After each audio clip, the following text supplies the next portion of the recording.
Hey, it's Clay, and this will be a video chart on ticker symbol NAK. We will take a look at the 30-minute time frame.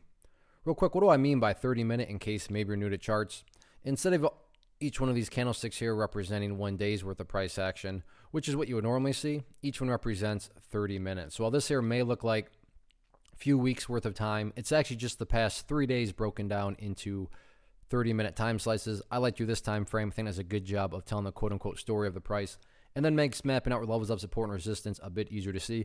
What I want to first start off with is the final 30 minutes. Again, each one of these represents 30 minutes, and I bring that up because you look down here, last 30 minutes, not the biggest volume of the day, but a nice little surge of volume, no doubt about it. And then you combine that with the candle that was formed. In the world of charting, you'd call that a hammer, a doji, whatever floats your boat. And when these scenarios happen, it does create very, very interesting setups for potential bounces. Keyword being potential. I really wish trading was this easy, where I could say, well, yeah, because the price has been getting beat up and beat up and beat up, and now all of a sudden you have a high volume hammer candle, it is guaranteed to bounce. That's just not how the market works. No such thing as a guarantee. Now, would it be shocking to see some sort of bounce?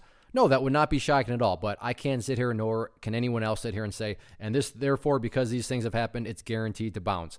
Now, in the event it does decide to bounce, that's kind of what I want to focus on here in terms of levels of resistance, where you can gauge the strength of the bounce. Obviously, the more resistance levels it breaks through, then yeah, that would make logical sense that, yeah, this bounce is pretty strong because it just keeps on breaking levels of resistance. So let's focus on resistance levels.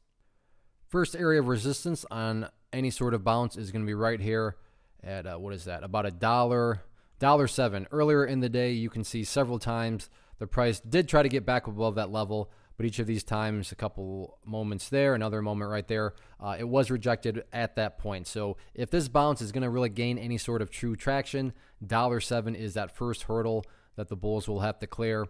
Next level of resistance after that is former area of support up there right around the $1.15 mark. So $1.07, $1.15, two initial levels of resistance going forward. If the price can break above those, I'm sure I'll be back to update the chart at that point in time. But very, very interesting setup here going into tomorrow. We'll see if the bulls can muster up enough strength to create a bounce and maybe start to turn things around. One of the biggest questions I get is, hey Clay, how do you find the stocks that you trade? So what I've done is put together a free resource guide where I talk about the tools that I use to locate stocks that I find interesting and think may have potential. So if that sounds like something that could add value to you as a trader, then click on the image that is up on the screen right now and I will email you the guide. The guide itself is very short and to the point, and best part, it's completely free. Thanks for watching the video. Let me know if you have any questions.